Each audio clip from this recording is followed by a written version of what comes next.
Thoughts of a techno wizard. I'm sorry, goodness, becoming a techno wizard. I always get my podcast and my channel confused, but welcome back. It's been a while. So sorry. Let's get back to it. Gonna try to be more regular with all this. That my itty bitty mustache, my wisps keep getting in my mouth. So sorry, but welcome back to this series. I'm very excited to get back to it. And I'm so sad because I realized that I forgot to put my summary in my last section. So I can't read, how I summarized the last section. So just gonna have gonna just gonna read Dr. Sadler's description here of the last section. Last section was 37, sections 84 to 86 of the introduction of the phenomenology of spirit. So he said, in these three paragraphs, Hegel plays out a dialectic that turns out to occur within consciousness, without consciousness at first being aware of this, elaborating his idealistic standpoint. What was supposedly in itself, that is, outside of consciousness, is actually an in itself for consciousness, that is, within the scope of consciousness. It is possible for us to approach either side of the dialectical relationship between notion and object, using one as the standard for the other, and then switching to the alternative viewpoint. Hegel draws out the implications of this interplay within consciousness. We do not need to make a contribution of our own at this point. In fact, to do so would be deleterious. That's how you say that word, deleterious? Deleterious? I don't know. Rather, we ought to observe to we ought to observe to look on and watch the long developing process unfold itself. We are engaged in the study of the experience of consciousness, a historical process that antedates us as individuals in the present. Wow. Yeah. So yeah. It was beginning to explain, the dialectic and how he sees consciousness and the understanding of it, right? Going being understood throughout history. So it's great to get into this thing here. So we're gonna start this video. There we go. Bing, bang, boom. Oh, wrong one. This exposition of the course of experience contains a moment in virtue of which it does not seem to agree with what is ordinarily understood by experience. This is the moment of transition from the first object and the knowledge of it to the other object which experience is said to be about. Our account implied that our knowledge of the first object, or the being for consciousness of the first in itself, becomes the second object. It usually seems to be the case, on the contrary, that our experience of the untruth of our first notion comes by way of a second object, which we come upon by chance and externally, so that our part in all this is simply the pure apprehension of what is in and for itself. From the present viewpoint, however, the new object shows itself to have come about through a reversal of consciousness itself. This way of looking at the matter is something contributed by us, by means of which the succession of experiences through which consciousness passes is raised into a scientific progression. But it is not known to the consciousness that we are observing. But as a matter... All right, let's go back a little bit. In a couple weeks, ramp my brain up a little bit. Our account implied that our knowledge of the first object, or the being for consciousness of the first in itself becomes a second object, right? So when you're thinking of an idea, of a concept, of a notion, right? It seems that it's for you to think about it in a way, and as you're thinking about it, it becomes separate from itself. It becomes the second object. So again, kind of simplifying this, if you have looking at a cup, thinking about, okay, this cup is, something I'm perceiving, I'm getting a sensory, signals in and everything like that. So it seems to be separate, talking about the object itself. But then it becomes the second object as you are like, okay, but what is a cup? So now you're thinking about it kind of more abstractly. I think more or less what's going on here. I might be off, so I don't know. It usually seems to be the case, on the contrary, that our experience of the untruth of our first notion comes by way of a second object, which you come upon by chance and externally, so that our part in all this is simply the pure apprehension of what is in and for itself. So as we try to understand it more, you know, it it allows us to, see it as a separate thing. I don't know if that made sense how I said it. Let's see. From the present viewpoint, however, the new object shows itself to have come about through a reversal of consciousness itself. This way of looking at the matter is something contributed by us, by means of which the succession of experiences through which consciousness passes is raised into a scientific progression, but is not known to the consciousness that we're observing. So from where we are today, or where he was then, that new object shows itself to have come about through reversal of consciousness itself. What does it mean by that? Reversal of consciousness itself. That's an interesting take, right? The consciousness, as in, you seeing from the outside, but then the reversal is like how it is seeing you, or you seeing it as something else, but then reversal as in, you seeing it as a part of yourself, or you seeing how it relates to yourself in a way. I don't know. Just trying to parse through this in my own words,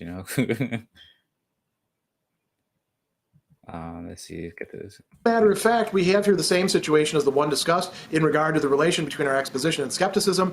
That is, that in every case, the result of an untrue mode of knowledge must not be allowed to run away into an empty nothing, but must necessarily be grasped as the nothing of that from which it results, a result which contains what was true in the preceding knowledge. It shows up here like this: since what first appeared as the object sinks for consciousness to the level of its way of knowing it, and since the in itself becomes a being for consciousness of the in itself, the latter is now the new object. Herewith, the new pattern of consciousness comes on the scene as well, for which the essence is something different from what it was at the preceding stage. It is this fact that guides the entire series of the patterns of consciousness in their necessary sequence. But it is just this necessity itself, or the origination of the new object, that presents itself to consciousness without its understanding how this happens, which proceeds for us, as it were, behind the back of consciousness. Thus, I don't know if that was a typo or what. How this happiness, I guess it meant to be happens, but yeah. But it is just this necessity itself, or the origin of the new object, that presents itself to consciousness without its understanding how this happens, yeah. Which proceeds for us, as it were, behind the back of consciousness. in the movement of consciousness, there occurs a moment of being in itself, or being for us, which is not present to the consciousness comprehended in the experience itself. The content, however, of what presents itself to us does not exist for it. We comprehend only the formal aspect of that content, or its pure origination. For it, what has thus arisen exists only as an object.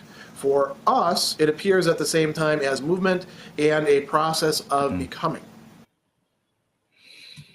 Very thick stuff there. Looking forward to breaking it down. But to me, it seems like, as we think about a thing, as we gain this awareness of things, we kind of have that, we build a relationship between us and that thing, that idea, that concept, whatever.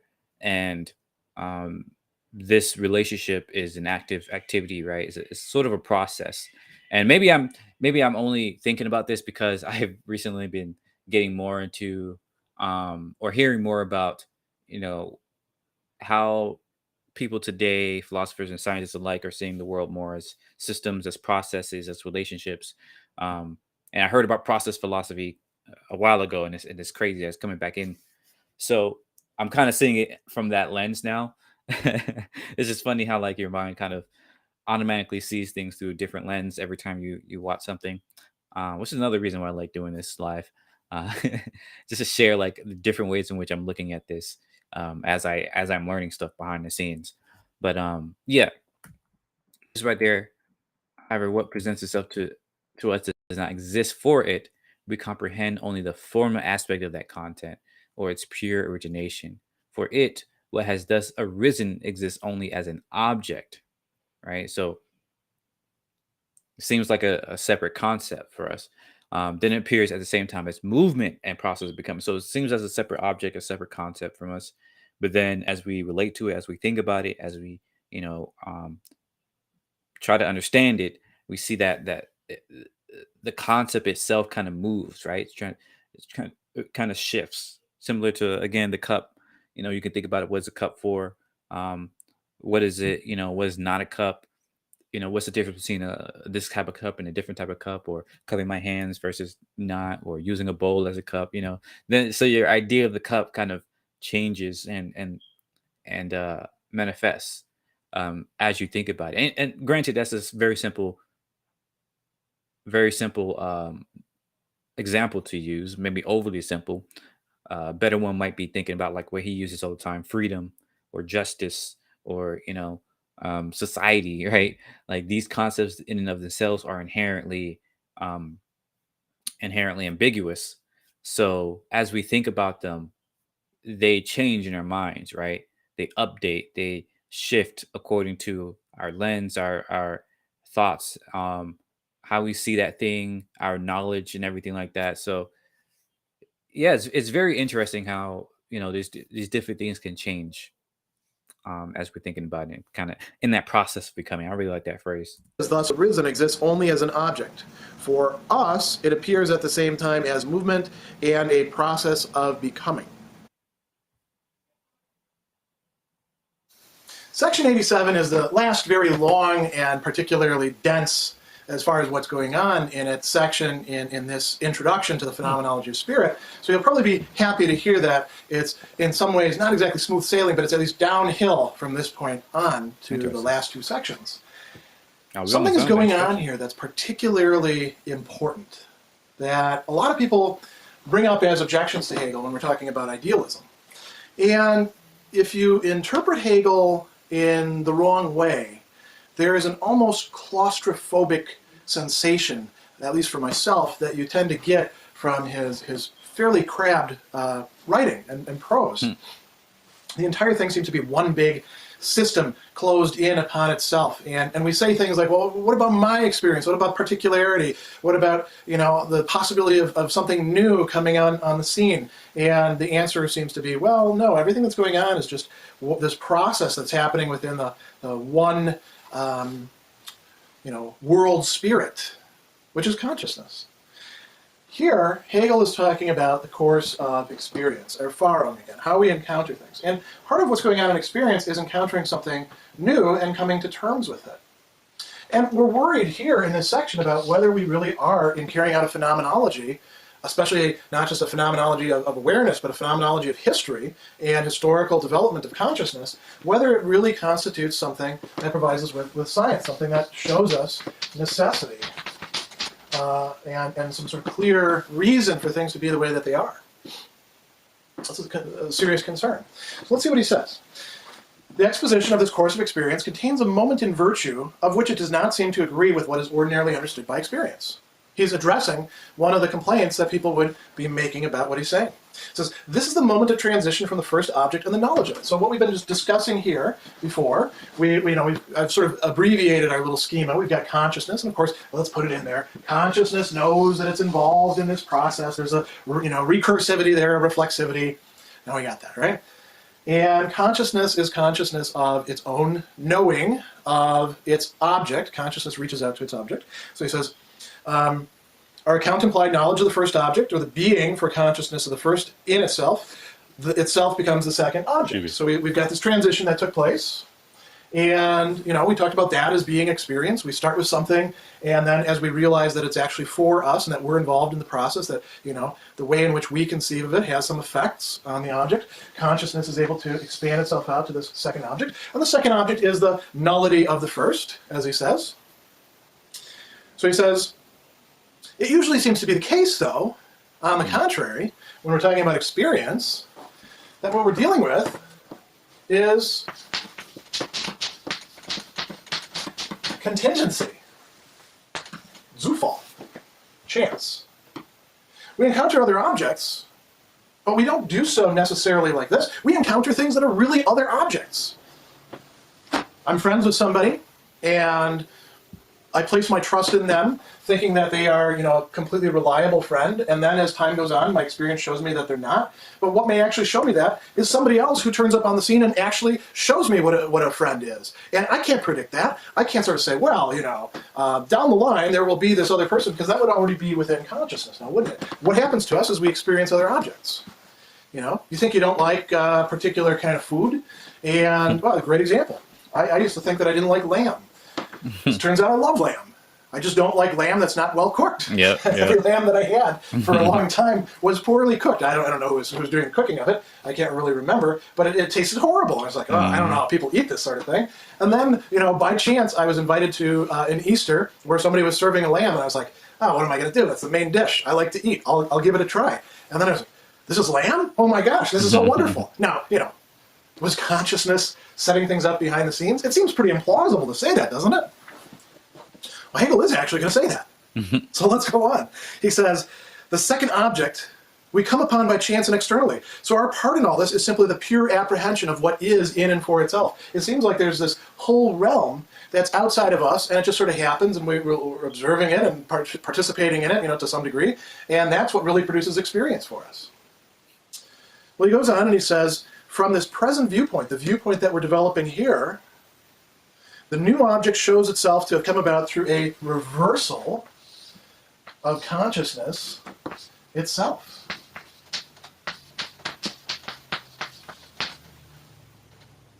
That doesn't look very good. Well, I guess that works nicely for that. Consciousness itself is encompassing this new object and also encompassing its previous phase. There's been a reversal. There's been a growth on the part of consciousness. He says, this way of looking at the matter is something contributed by us. We're actually a little bit more active than we realized, by means of which the succession of experiences through which consciousness passes is raised into a scientific progression. Let me get my eraser here for a second.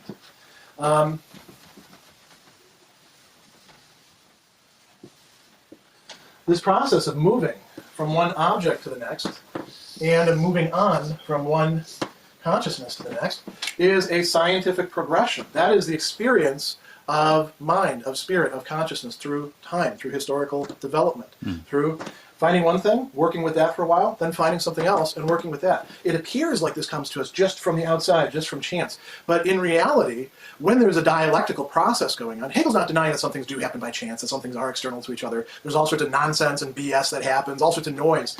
But when something important is happening in the progression, it's because there is a connection between these.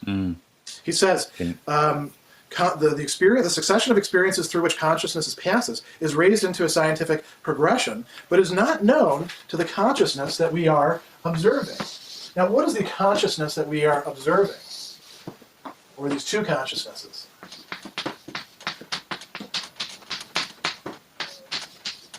Here's us at the end of the historical process, from the vantage point of 1807 or 2014 or wherever we want to say that we've got a good picture from. We're observing this entire thing. This is an earlier stage of consciousness. This is a later stage of consciousness.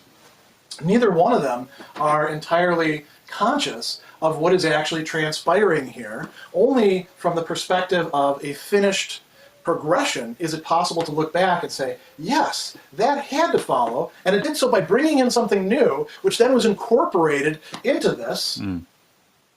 This is the process of what Hegel has been calling dialectic or determinate negation. This is the power of the negative.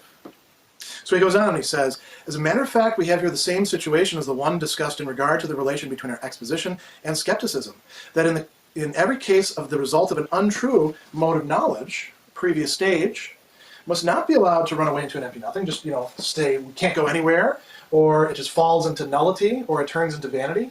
Instead, this becomes, let's call it the minus sign, and now we have the plus sign. But the plus sign incorporates the negative. It supersedes it. This is the process of Aufhebung, of what gets translated as sublation. So he says... subsuming, I guess. It shows up here like this. Since what first appeared as the object sinks for consciousness to the level of its being, level of its way of knowing it, and since the in itself becomes a being for consciousness of the in itself, the latter is now the new object. Here with a new pattern of consciousness comes on the scene as well. A new gestalt, a new fundamental way of conceptualizing the world, conceptualizing objects, conceptualizing the self. That's what a consciousness, that's what a gestalt, a form, a shape, a pattern of consciousness that Hegel's talking about really is. It's an encompassing way of being. Mm-hmm. And it's not necessarily a happy being. A lot of these are quite anguished, quite upset, quite angry, quite impassioned. But that's how consciousness develops through history, through this kind of process. You can see that. He says, here with a new pattern of consciousness comes on the scene, for which the essence is something different from what it was at the preceding stage. It is this fact that guides the entire series of the patterns of consciousness in their necessary sequence. That's what makes it a science. But it is just this necessity itself, or the origination of a new object, that presents itself to consciousness without its understanding how this happens. From this vantage point of this gestalt, they can understand how they're in advance past this. They can understand that they have a new object, that this object is fascinating for them, that this object is imposing new demands upon them, that a whole world remains or becomes open to them that was not foreseen from back here. But they're not able to see that they're part of this whole long process. They're missing something themselves. And so they're going to be superseded as well, in turn, until we finally get to the finished point. So he says, thus in the movement of consciousness there occurs a moment of being in itself or being for us which is not present to the consciousness comprehended in the experience itself. The content of what presents itself to us does not exist for it. We comprehend only the formal aspect of that content, or its pure origination. For it, what is thus arisen exists only as an object. For us, it appears at the same time as movement and a process of becoming. This is a very important point to close on here. Mm-hmm. What consciousness at previous stages takes to be an object, something that it can latch onto, becomes from the vantage point, the better vantage point, the fuller vantage point of Hegelian dialectics, a process. This entire process can be conceptualized as an object. And so we're getting close to launching now into some real concrete, or at least more concrete, investigations of how this is taking place. All right, now let's get it. Because of this necessity, the way to science is itself already science, and hence in virtue of its content is the science of the experience of consciousness. Oh, that was before he explains it. I'll just extremely short, just one sentence. Sorry, someone texted me. But yeah, I like that. Because of this necessity, the way to science is itself already science, right? The process of knowing things, of putting down that foundation of knowledge, of trying to understand the universe and stuff like that is the science, right? And hence, in virtue of its content, is the science of the experience of consciousness. So it's not just any science, right? It's not just some particular, found field of science. It is the science of consciousness. Like every field, once you bring it together, is in essence our view of the world, right? Our perception of the world, how we conceive the world, how we conceive ourselves, even, right? Everything from physics, biology, sociology, all of that, right? Once you put it all together, if you can, it's the science of us, of consciousness, of how we experience life, how we see the universe, and how we understand it, and everything like that. So, short, profound sentence. I like it. Experience of consciousness. Well, it's not often that we get a paragraph that only comprises one sentence, so we got to take them when we can get them. And here in section 88, that's exactly what we have. So he's talking about this process of necessity that we just looked at, this dialectical, historical, and scientific process. And remember, when we're talking about science, Hegel is using this in a more expansive sense than the natural sciences. So we've got this notion now of stages of consciousness, and each one of them has some sort of experience going on that is going to lead to them moving into the next stage.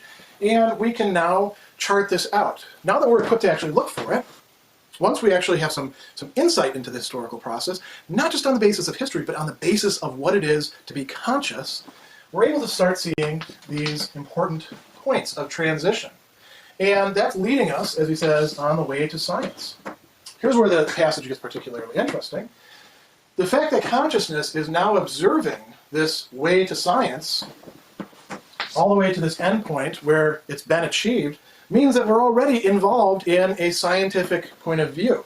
It's one that we are not, so to speak, making up as we go along. It's been there making itself up, but not making itself up in a Wilkürlich, arbitrary, chance manner, but rather in a necessary manner, but with a necessity that we can't actually see until after the fact.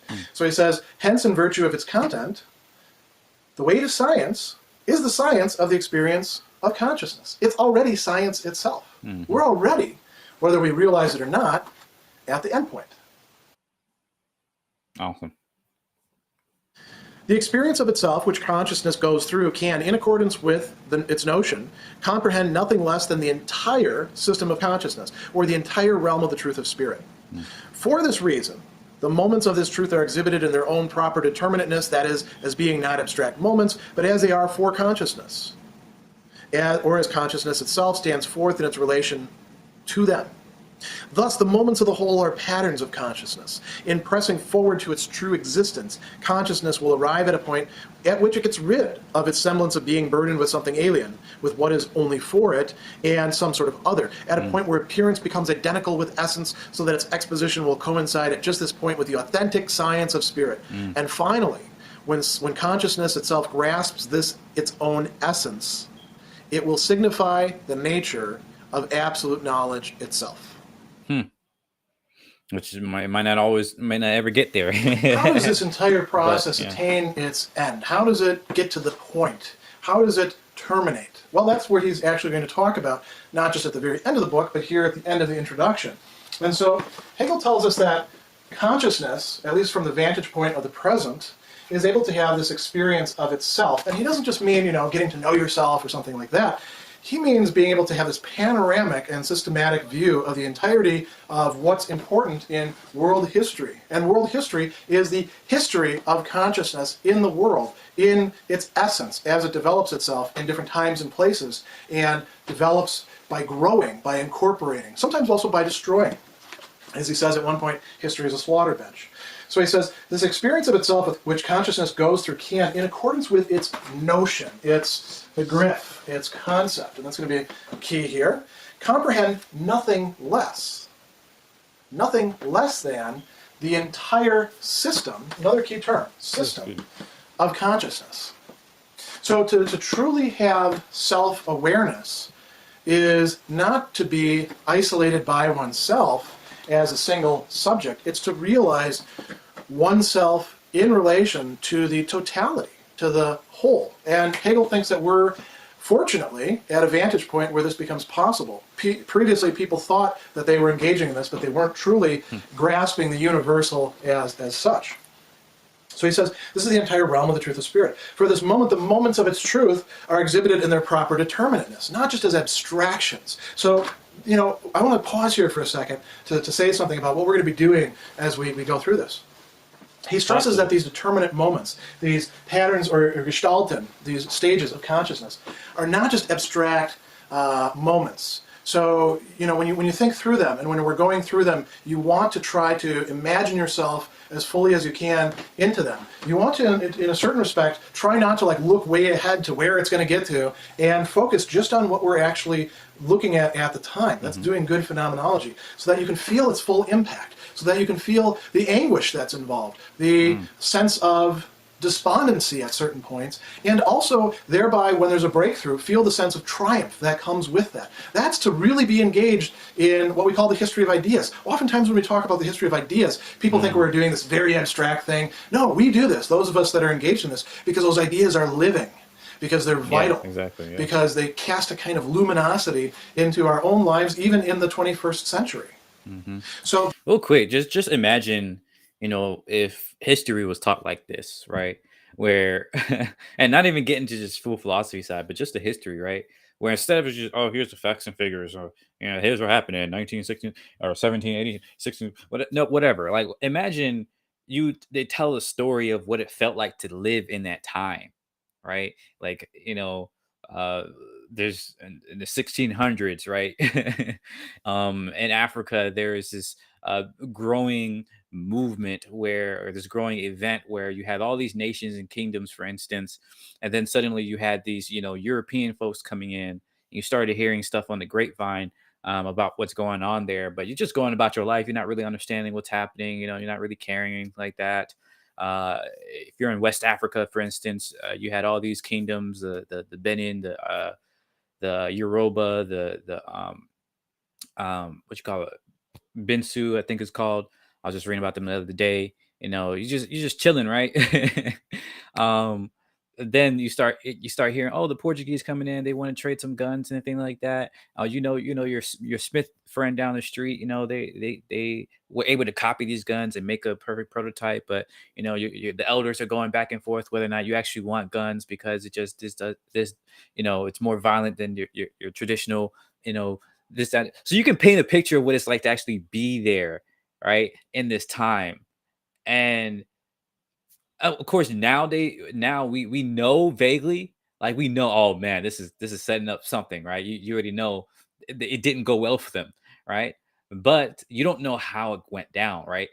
And those we don't, though we don't have all the full facts, of course, we still have a lot of knowledge and a lot of facts and a lot of stories that we can tell about these different times in history, right? So imagine learning history from almost the perspective of those who lived in that time, right? And so when something big happens, then you're like, oh, right, this is why this is so important.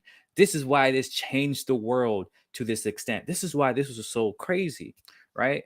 Um, and the same thing is going here for this phenomenology, right? This philosophy of living, of thinking about ideas in terms of where they were and how the people thought about them. Because nowadays, today, most people don't understand why a lot of our foundations of knowledge are the way they are today. Like, for instance, Newton, right? A lot of people don't realize that Newton was extremely religious, right? He was trying to prove the existence of God in a way, right, through science, and trying to show that all of this is thanks to God and everything like that.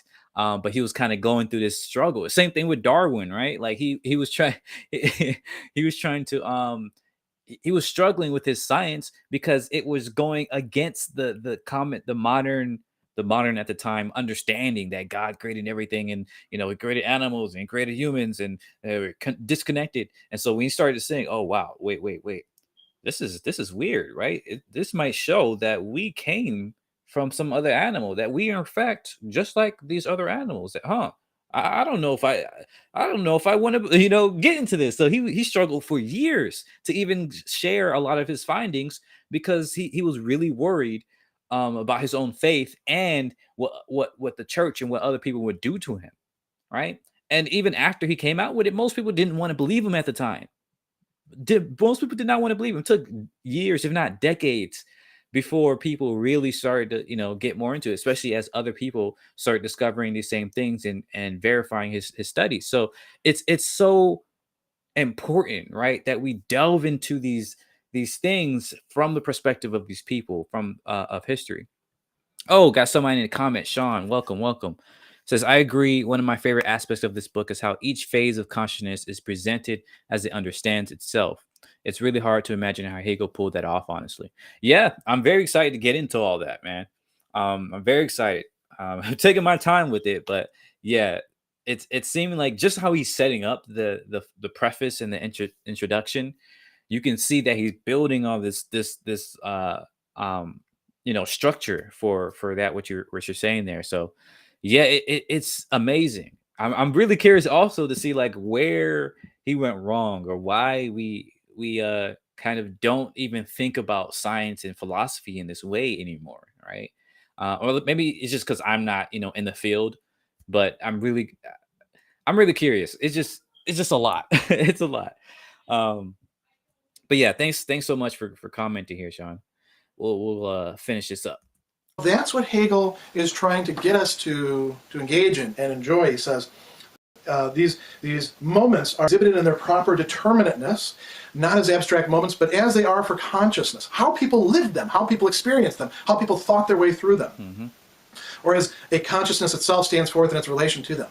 So these moments in the whole are patterns of consciousness, and he says, in pressing forth to its end, its true existence, what it is that humanity has been seeking all this time, consciousness will arrive at a point where it gets rid of its semblance of being burdened with something alien.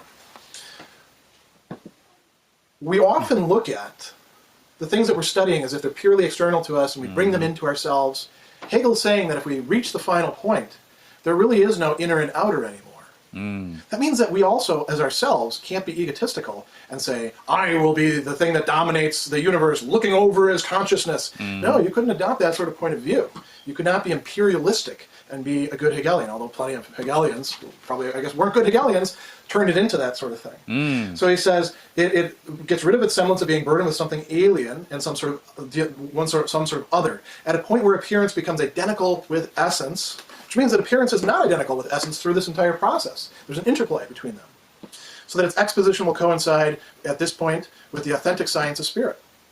Finally, he says, when consciousness grasps this as its own essence, it will signify the nature of absolute knowledge itself. Absolute knowledge, both in the sense of that's what knowledge is supposed to be, and it hasn't been able to be that this entire time, although these are shadows of it, but also knowledge of the absolute, knowledge of the totality, and of what a tiny but privileged little speck we are within that vast totality of human beings, each of which has made some sort of contribution to this development of human consciousness.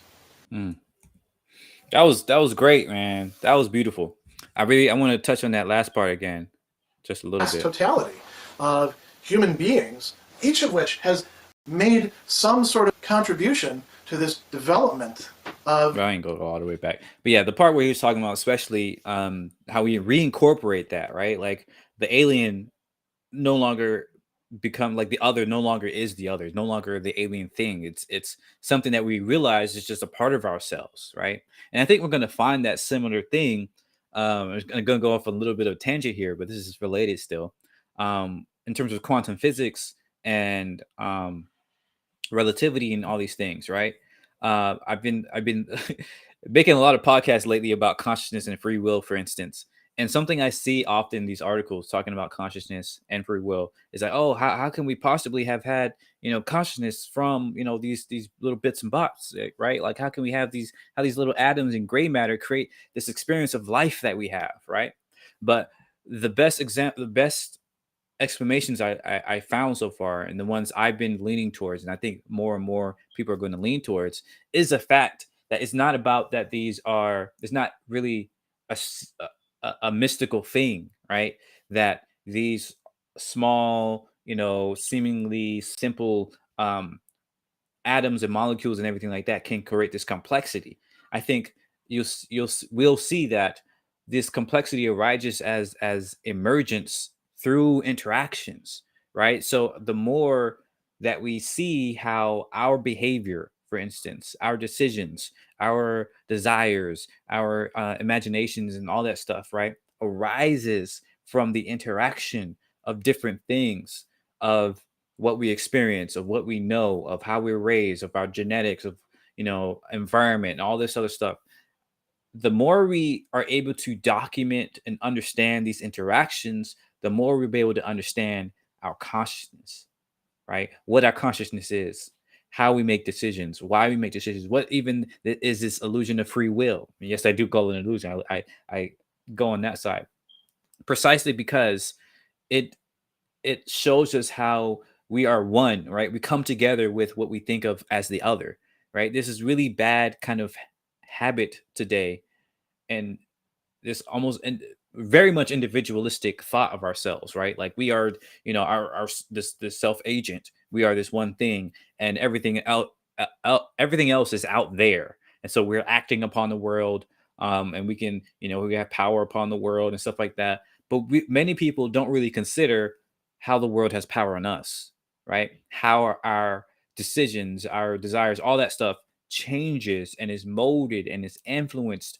by the world, by everything around us. And so we as a self, as a people, as individuals, are inseparable from the environment. right? We are inseparable. It's not that we, make decisions based on this purely rational idea. Even ideas of rationality and logic, it's itself dependent upon what we can perceive in the environment. People thought it was completely rational to say God created everything and this, that, and the other, right? They thought it was completely rational, right? That was a big part of, a lot of the underlying beginnings of science. But then we started to see, things like evolution and things like physics and all this other stuff as incorporated into the environment in such a way that we can't really separate ourselves out.